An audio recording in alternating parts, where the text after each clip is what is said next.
hapon po, Luzon, Visayas at Mindanao. Ito naman po ang inyong lingkod, si Mr. Sam ng Kaagapay ACTV. Sa mga nakakilala sa akin, ng mga OFWs, kamusta po kayo dyan?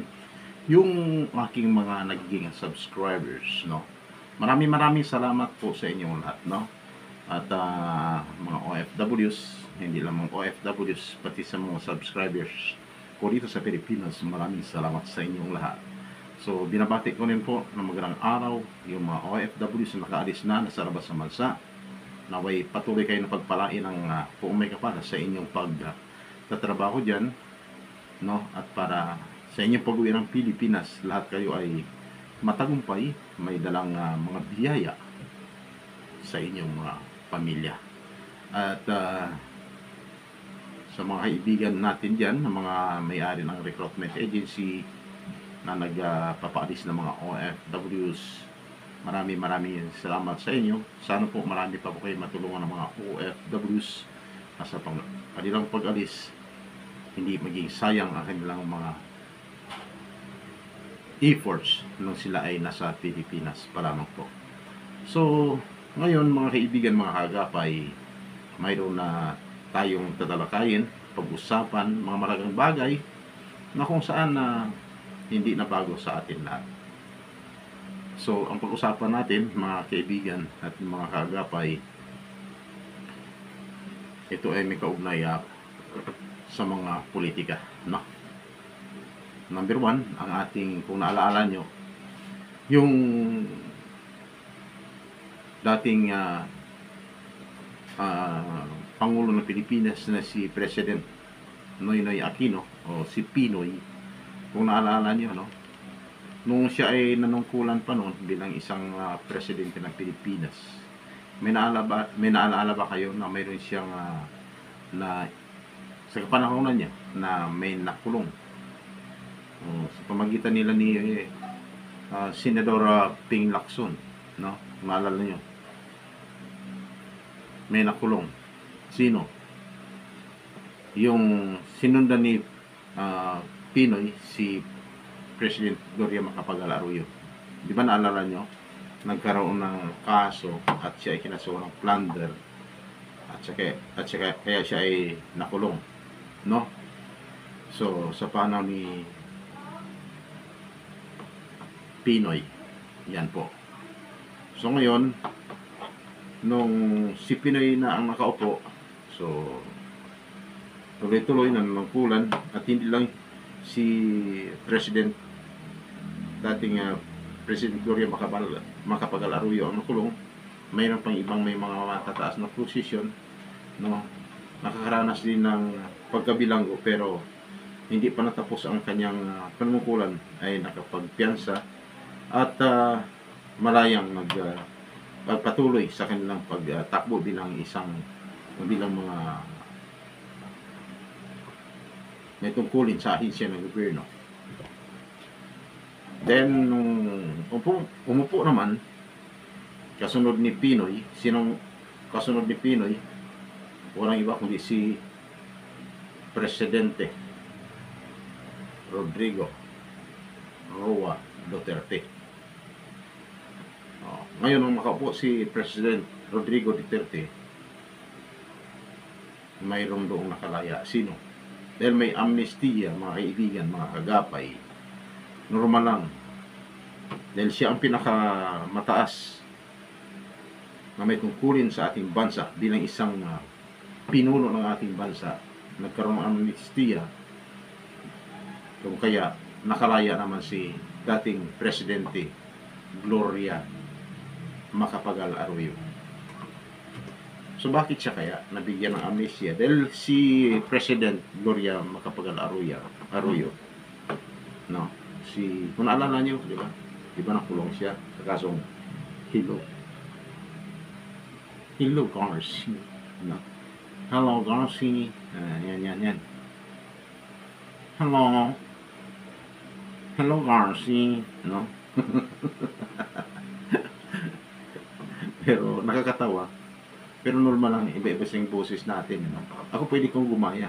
Boses ng lalaki, pwedeng boses ng babae. So ito na, nakulong si President Gloria Macapagal Arroyo sa kasong plunder.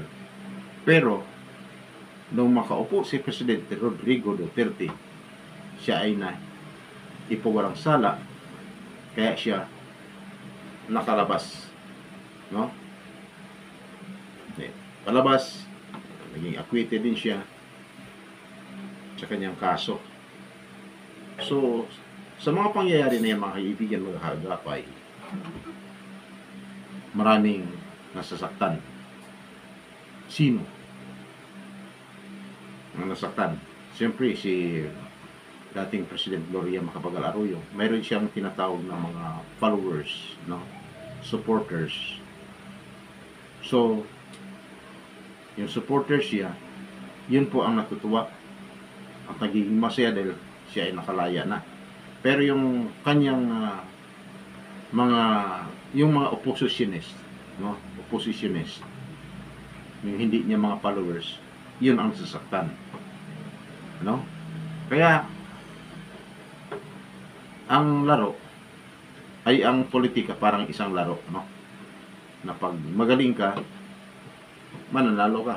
Pag hindi ka magaling at wala kang alas, talo ka. Actually, hindi ko sinasabi na magaling ako sa laro or sa iyong sugal. Wala naman akong alam sa sugal, mga kaagapay. Lumaki kami na ipinagbabawal sa amin yung pagsusugal. Kaya wala akong alam pagdating sa sugal. So in short, nakalaya siya nung si President Rodrigo Duterte. Ibig sabihin, siya ang napagbigyan ng amnestiya. Ibig sabihin, nung wala pa si President President Rodrigo Duterte, hindi pa siya naging isang presidente, at si President Gloria Macapagal Arroyo ay hindi naging isang presidente ng Pilipinas, sila ay may ugnayan na, no? Magkapartido na yan, may samahan ng mga yan. So ngayon ganito, kung naalala nyo, hindi lang si President Gloria Macapagal Arroyo ang nagkaroon ng tinatawag na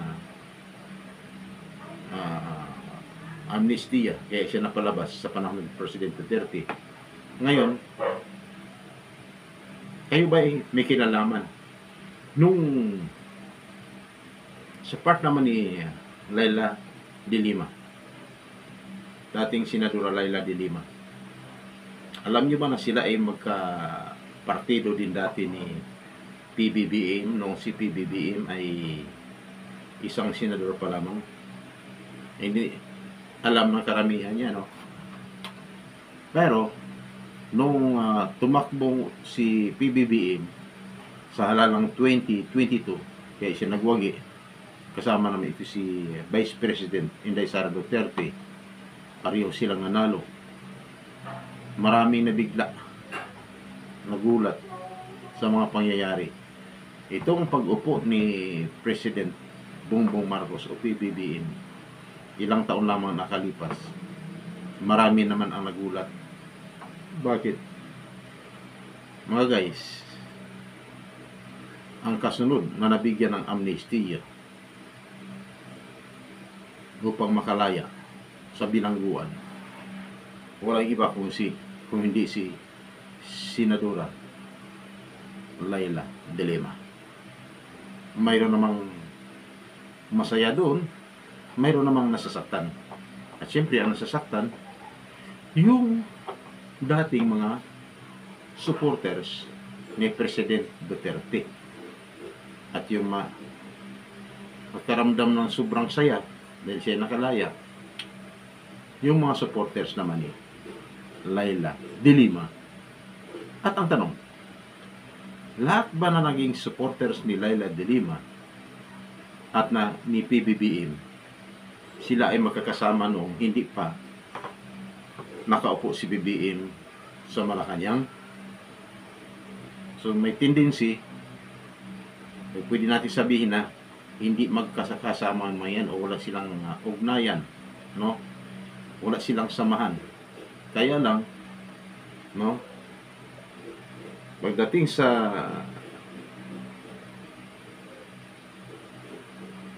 ng si PBBM na ay nakaupo na sa Malacanang, halo-halo na yan. Halo-halo na yan, no? Mga yan.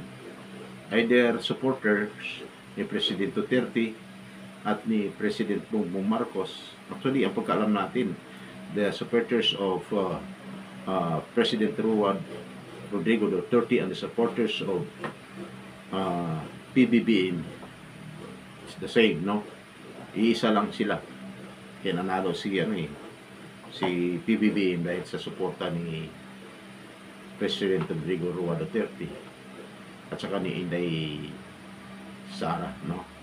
Vice President Inday Sara Duterte Carpio. So ngayon, ang nakakalungkot yan, mga kaibigan, sino ang nasasaktan doon? Itong makalabas na si Leila de Lima. Siyempre, yung followers ni President Duterte at magiging mga supporters din ni PBBM. Bakit? Nakakulong at mabigat na kaso ang kinakaharap ni Senadora Leila de Lima, pero naipawalang sala, kung kaya siya ay naging, hanggang sa umantong na siya ay naging acquitted pa, no? Kaya magulo ang isipan ng ating mga kababayan. Kasi bakit? Sa ating bansa, kanilang naiisip na parang para lang sa mayaman ang hustisya. Pero sa hindi mayayaman, sa mga mahirap, tingnan nyo, ang iba dyan na ano lang yan, allegedly lang, no? Pero nakakulong, halos mabubulok na sa mga bilangguan. Allegedly lang, ha?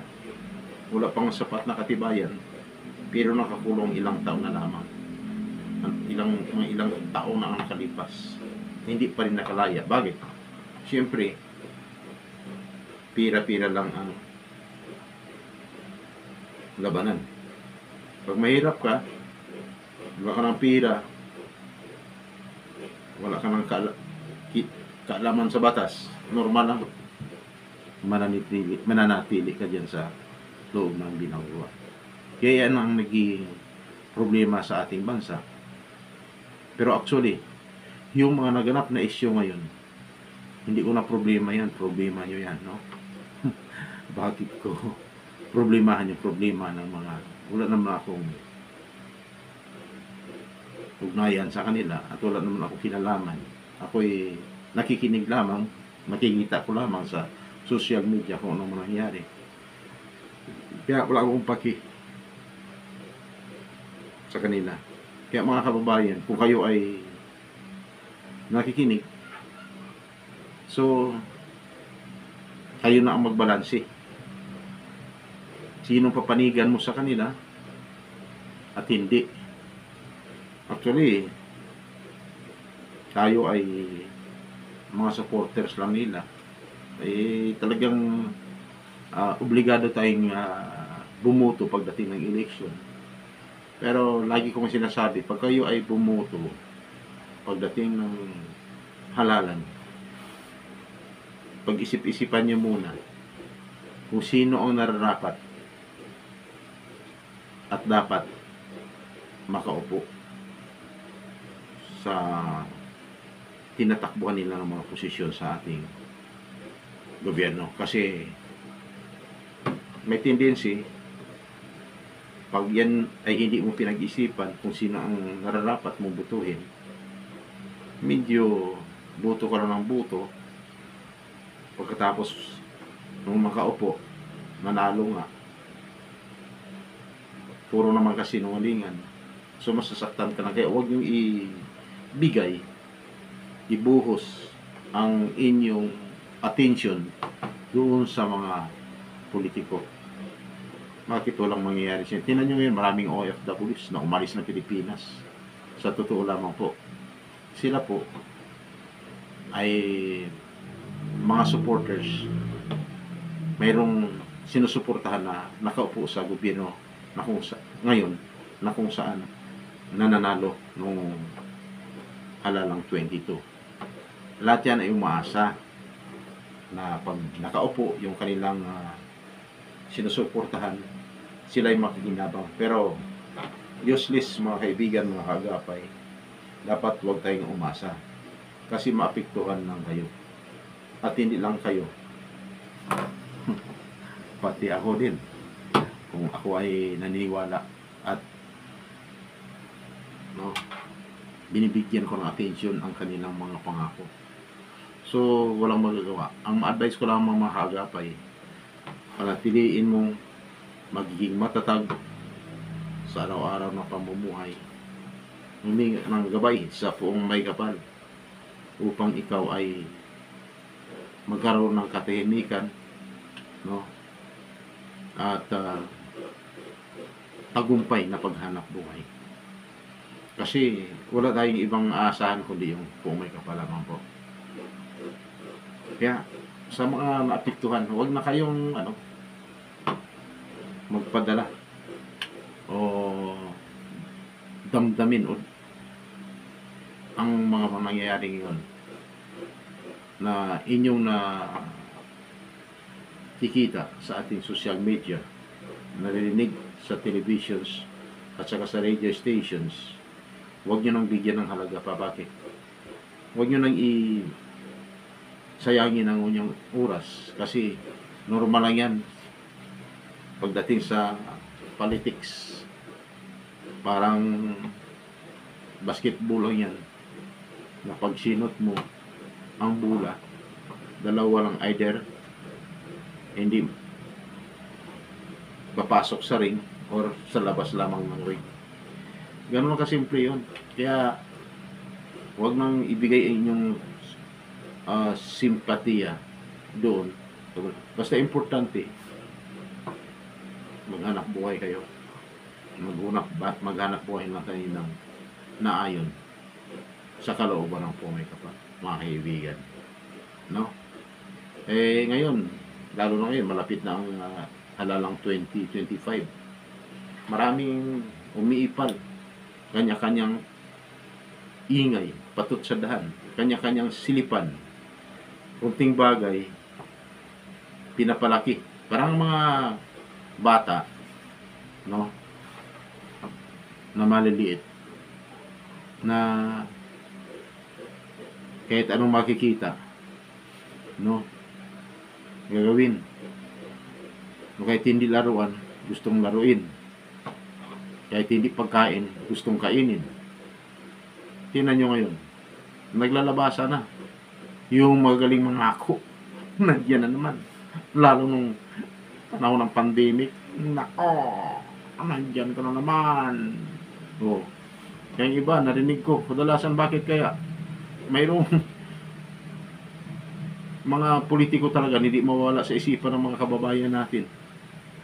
Kasi ang iniisip nila kung anong mga issue at mga na ginagawa ng mga nasa gobyerno, mga politiko, sinusubaybayan. Kaya sila ay naapektuhan.